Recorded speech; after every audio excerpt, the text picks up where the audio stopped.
Kung naghahanap ka ng place na pwede kang kumain, kumanta, at tumambay for 3 hours, baka gusto mong malaman kung saan to.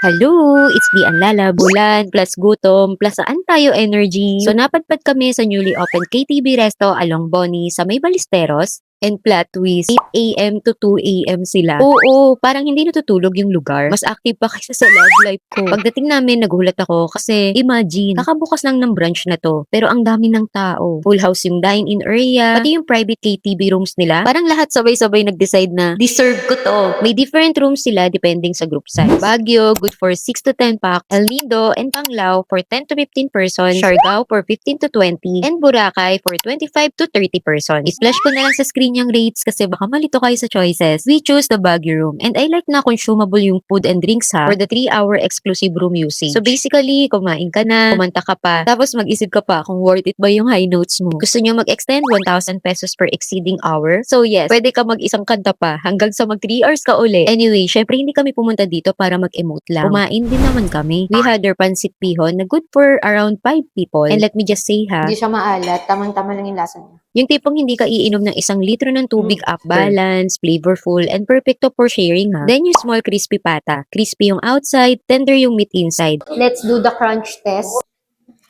Mm. Mm. Mm.